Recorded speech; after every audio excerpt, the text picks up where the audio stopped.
May 13, 1943. The Tunisian sun beat down upon the sand with merciless intensity. Unteroffizier Karl Hoffman crouched behind the burned-out hull of a Panzer IV, his Mauser rifle cradled against his chest, watching the horizon shimmer with heat.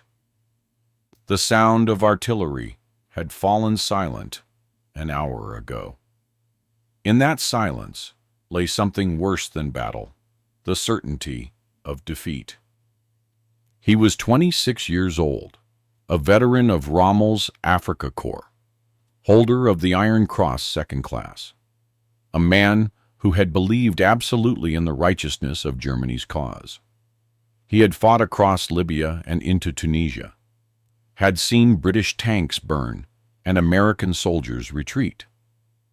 Now, as Allied forces closed the trap that would end the North African campaign, those certainties crumbled like the dried mud beneath his boots. The order came at noon. General von Arnim had surrendered. All German forces were to lay down their arms. Hoffman placed his rifle on the ground carefully, as if setting down something sacred. Around him, other soldiers did the same. Some wept. Others sat in silence. Hoffman felt only a strange emptiness, as if defeat had hollowed him out and left nothing but a shell. The British soldiers who accepted their surrender were professional, almost courteous. Within hours, thousands of Afrika Corps veterans were marching toward makeshift prison camps near the coast, leaving behind their vehicles, their equipment, and their illusions of invincibility. The camp at Oran held 30,000 prisoners waiting for transport. The Americans processed them with mechanical precision. Photographs, fingerprints, medical examinations, identity cards stamped prisoner of war. During those weeks, Hoffman heard the rumors. The Americans were shipping prisoners across the Atlantic to camps in the United States. America, that distant nation Nazi propaganda had described as weak and mongrel, controlled by Jews, torn by racial strife, incapable of real military strength. Hoffman had believed these things absolutely. If America was truly strong, if the propaganda had been fools, then everything he had fought for was a lie. Better to believe in American weakness. The alternative was unthinkable. On June 8, 1943, they boarded a Liberty ship bound for America. The SS James Monroe, built in 42 days, a fact the guards mentioned as if such speed were normal. Hoffman descended into the cargo hold with 2,000 other prisoners, sleeping in bunks that swayed with the ocean's rhythm. The Atlantic crossing took 11 days. He shared his bunk space with Gefreiter Ernst Weber, a machine gunner from Hamburg, who spoke constantly of German counteroffensives, of secret weapons that would turn the tide. Hoffman listened and wanted to believe, but something in him had broken in that moment of surrender. On the 7th day, an American guard struck up conversation in halting German. He spoke of his family's farm, of abundance of food, even during war, of factories working 3 shifts. He spoke without boasting, simply describing his world, but every detail contradicted the propaganda Hoffman had absorbed for a decade. They arrived at Norfolk, Virginia, on June 19th. The port hummed with activity that defied comprehension. Hoffman counted 27 cargo ships in various stages of loading. Cranes lifted containers with mechanical precision. Trucks moved in endless streams. This was one American port, and it handled more tonnage in a day than Hamburg managed in a week. The train journey began that evening. Not bus cars, but passenger coaches with padded seats and windows. The first thing he noticed was the lights. Every farmhouse, every small town blazed with electric illumination. In Germany, blackout regulations had plunged the nation into darkness since 1939. Here, Americans left lights burning, as if electricity cost nothing, as if there were no war. Weber stared out the window with confusion approaching pain. "Propaganda," he muttered. "They've set this up for us. It cannot be real." But it was real. Hour after hour, the train rolled through a landscape of prosperity. Factories running night shifts, parking lots full of workers' automobiles, small towns with well-stocked shops, farms with electric lights and modern equipment, and everywhere automobiles, thousands of them, driven by ordinary citizens. June 20th, 1943. I have seen more electric lights tonight than in all of Stuttgart. They told us America was weak. What else did they tell us that was false? They arrived at Camp Hearne, Texas, on June 22nd.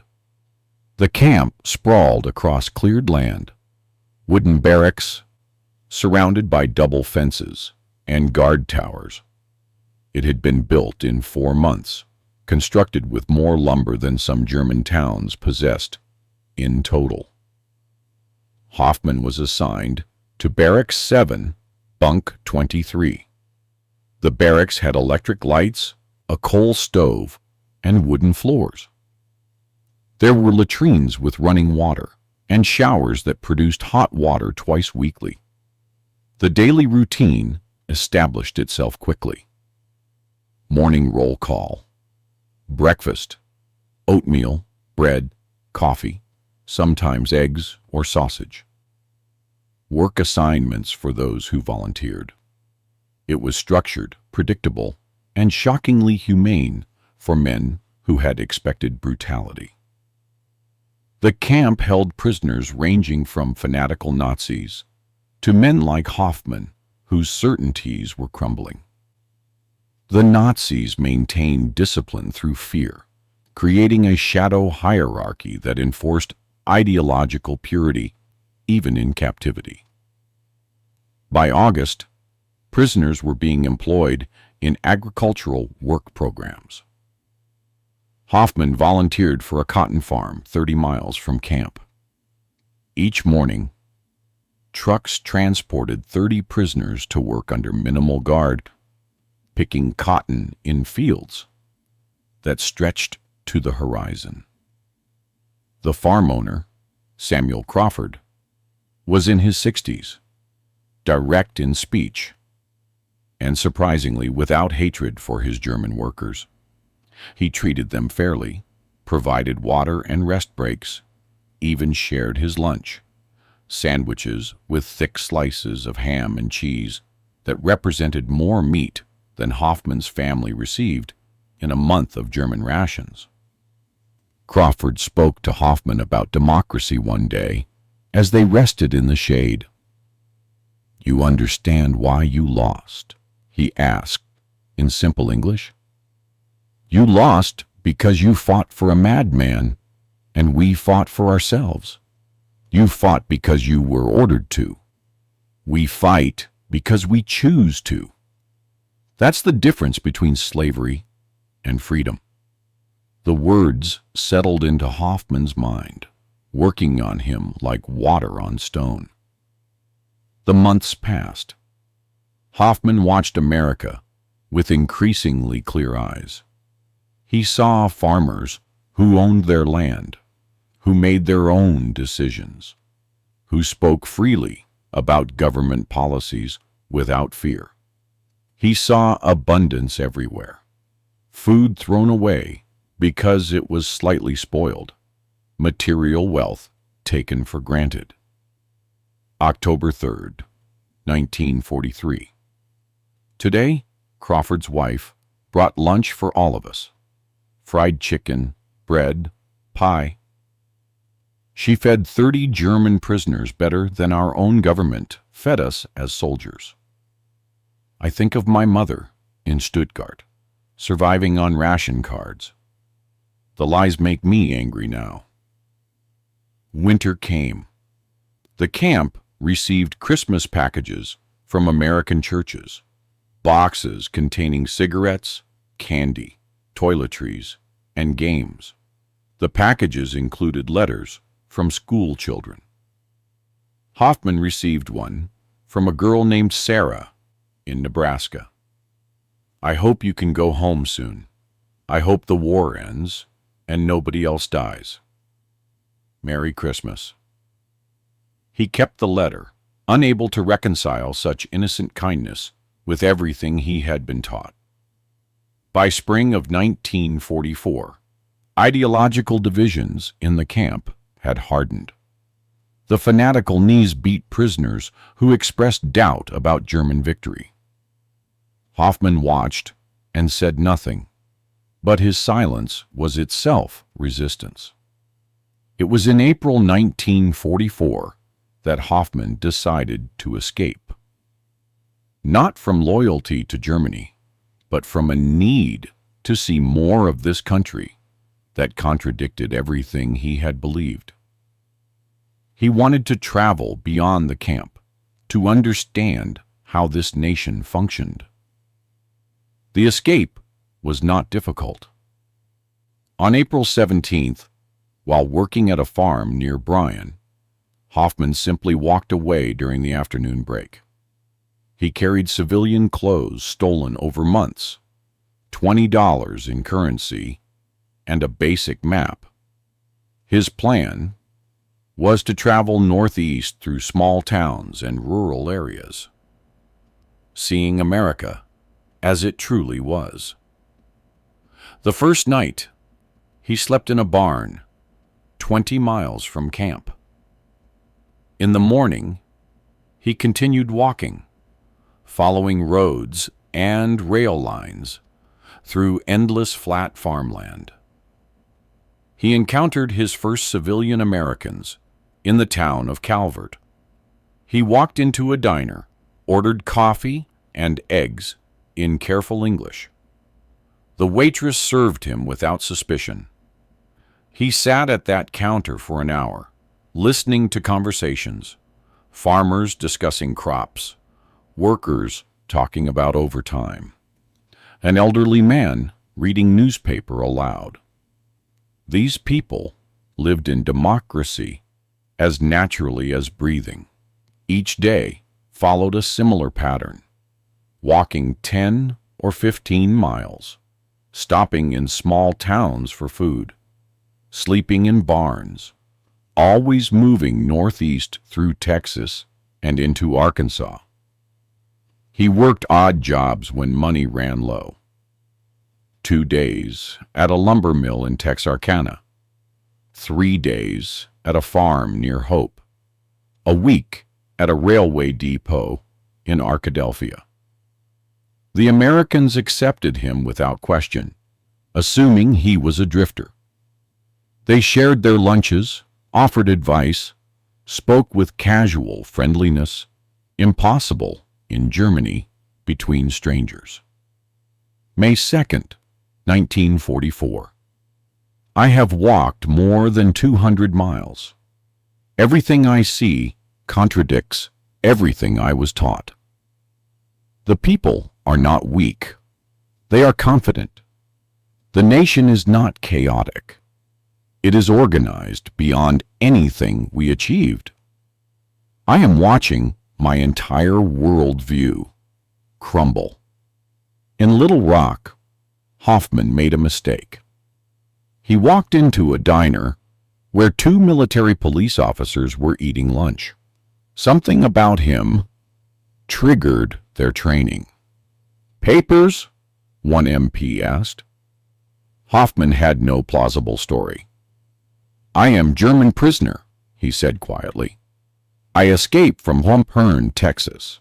They arrested him without violence, letting him finish his meal first. At the police station, an Army intelligence officer named Morrison questioned him. "Why did you escape?" Morrison asked in fluent German. "The camps are not terrible.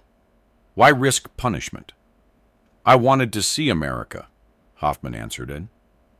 "Your real America. I wanted to understand how you can be so strong when we were told you were weak."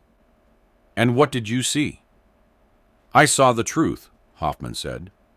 "I saw that everything we were told was lies. I saw farmers who own their land and speak freely. I saw workers who drive automobiles and eat meat every day. I saw abundance and freedom and strength that comes from something deeper than military force. I saw that we were fools to fight you and criminals to follow Hitler." Morrison was quiet for several moments. "You'll be sent back to camp. You'll face disciplinary action. But given your attitude and peaceful surrender, the punishment will be minimal." They transported him back to Camp Hearne 3 days later. The camp authorities placed him in solitary confinement for 2 weeks. When he returned to general population, other prisoners regarded him with mixture of awe and suspicion. To those whose own doubts had been growing, Hoffman described his journey in whispered conversations. He spoke of the waitress who served him without hatred, of farmers who worked their own land, of the abundance and casual confidence. "They are not weak," he told them.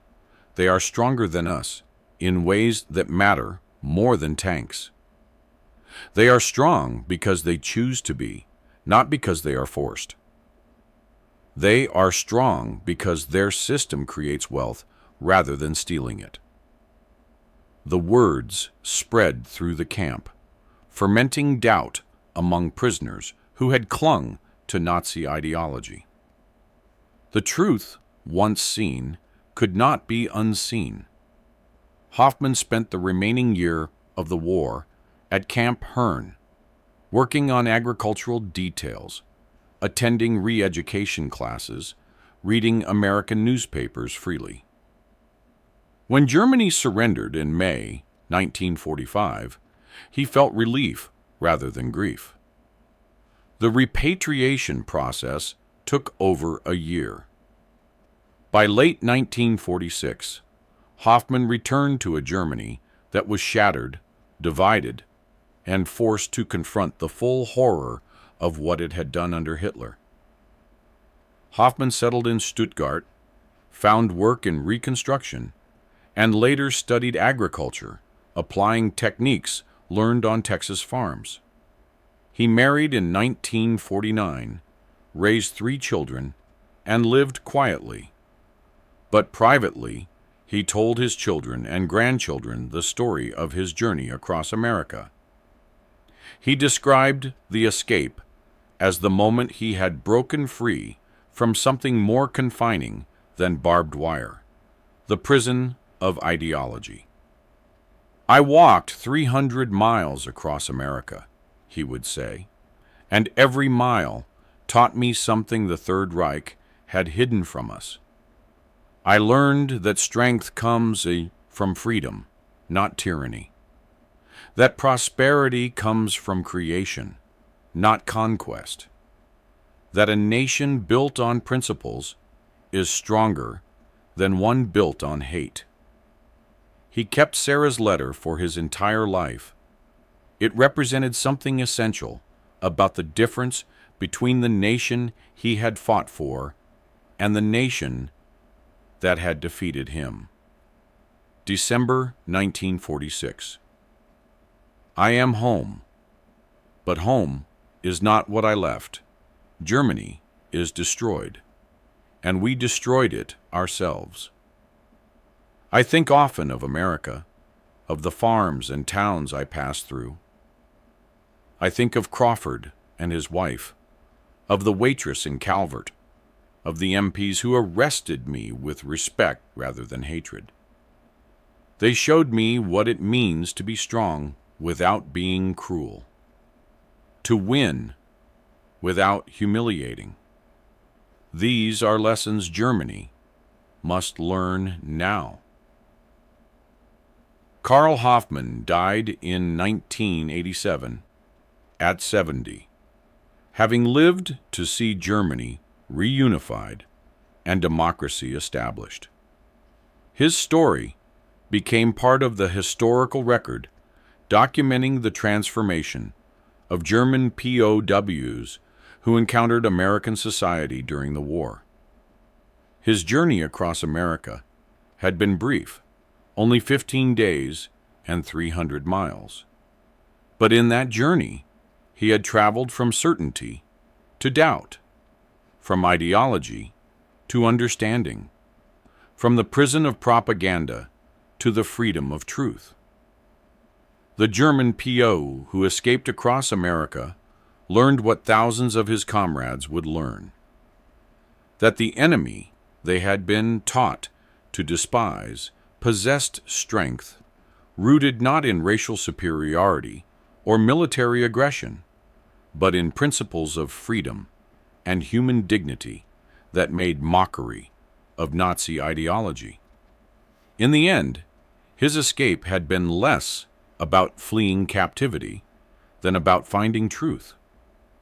And the truth he found, that democracy and freedom create power beyond what tyranny can achieve, became the foundation for a new Germany rising from the ruins of the old. The barbed wire had held his body for 3.5 years. But the journey across America, brief as it was, had freed his mind forever.